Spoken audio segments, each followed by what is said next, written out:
ഞാൻ എന്റെ ലൈഫിൽ ഇതുവരെ ചെയ്ത 3 ടാസ്കുകളാണ് ചെയ്യാൻ പോകുന്നത്. നമ്പർ 1 ഒറ്റയ്ക്ക് മൂവി കാണാൻ പോവുക. നമ്പർ 2 ആളുകളുടെ ഇടയ്ക്ക് ഒറ്റയ്ക്ക് ഇരുന്ന് ഫുഡ് കഴിക്കുക.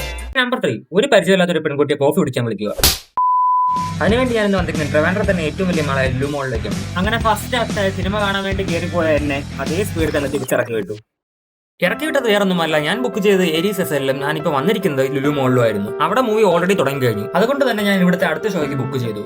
N13 അടുത്ത മൂവി തുടങ്ങാൻ 1 അവറിൽ കൂടുതൽ ടൈം ഉള്ളത് കൊണ്ട് തന്നെ ഞാൻ ലുലു മോൾ മുഴുവനായിരുന്നു കറങ്ങി. അങ്ങനെ കറങ്ങുന്ന വഴിക്കാണ് ഈ മരം അപ്പൂപ്പനെ ഞാൻ കണ്ടത്. ഞാൻ ഇങ്ങനെ എന്തെങ്കിലും കണ്ടു കഴിഞ്ഞാൽ ആദ്യം തന്നെ നോക്കുന്നത് ഇതിന്റെ വർക്കിംഗ് എങ്ങനെയായിരിക്കും. അങ്ങനെ ഞാൻ കുറച്ച് നേരം അത് നോക്കി നിന്നു. അങ്ങനെ അതെല്ലാം കഴിഞ്ഞ് നേരെ തിയേറ്ററിലോട്ട് കയറി.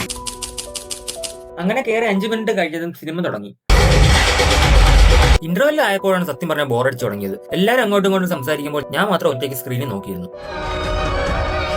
ഞാനിന്ന് കണ്ടത് സർവമായ മൂവിയാണ്. എനിക്ക് നല്ലപോലെ ഇഷ്ടപ്പെട്ട മൂവി. കുറെ കാലങ്ങൾക്ക് ശേഷം ഇതുപോലൊരു മൂവി ഞാൻ കാണുന്നത്. അതുപോലെ ടാസ്ക് നമ്പർ 1 ഞാൻ കംപ്ലീറ്റ് ചെയ്തു.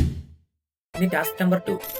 അതിനായി എനിക്ക് വേണ്ട നല്ല തിരക്കുള്ള സ്ഥലവും കഴിക്കാനൊരു ഫുഡും. അത് രണ്ടും ഇവിടെ തന്നെ ഉണ്ട്. അങ്ങനെ ഞാൻ സബ്വേയിൽ നിന്നും ഒരു ചീസ് അമേരിക്കൻ BBQ വാങ്ങിക്കൊണ്ട് നേരെ കഴിക്കാൻ ഇറങ്ങി. ഒരു ചെയറിന് വേണ്ടി ഞാൻ കുറെ നേരം അങ്ങോട്ടും ഇങ്ങോട്ടും നടന്നു. അങ്ങനെ ഒരു 10 മിനിറ്റ് കഴിഞ്ഞപ്പോൾ ഒരു ചെയർ കിട്ടി. എന്റെ ലൈഫിൽ ആദ്യമായിട്ടാണ് ഇത്രയും തിരക്കിനിടയ്ക്ക് ഒറ്റയ്ക്കിരുന്ന് കഴിക്കുന്നത്. അതുകൊണ്ടായിരിക്കണം എനിക്ക് ഫുഡ് അത്രയ്ക്ക് ആസ്വദിച്ച് കഴിക്കാൻ പറ്റിയില്ല. പഴയ പോകുന്നവരൊക്കെ എന്നെ നോക്കിക്കൊണ്ട് പോയി. കാരണം വേറെ ഒന്നുമല്ല, ആ വലിയ ടേബിളിൽ ഞാൻ മാത്രം ഒറ്റയ്ക്കിരുന്ന് കഴിച്ചത്. സത്യം പറഞ്ഞാൽ ഒറ്റയ്ക്കിരുന്ന് കഴിക്കാൻ ഞാൻ ഒട്ടും കംഫർട്ടബിൾ അല്ലായിരുന്നു. അതുകൊണ്ട് തന്നെ പെട്ടെന്ന് കഴിച്ചു കഴിഞ്ഞിട്ട് എണീറ്റു. അതുപോലെ സെക്കൻഡ് ടാസ്ക് ഞാൻ കംപ്ലീറ്റ് ചെയ്തു.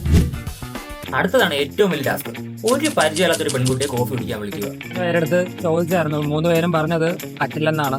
റിജക്ട് ചെയ്ത് കേട്ട ഉടനെ തന്നെ റിജക്ട് ചെയ്തു. ഞാൻ മോട്ടിവേഷനൊക്കെ പോയി ടാസ്ക് കംപ്ലീറ്റ് ചെയ്തു. അത് എന്തുവന്നാലും ഞാൻ ചെയ്യും, ഉറപ്പാണ്.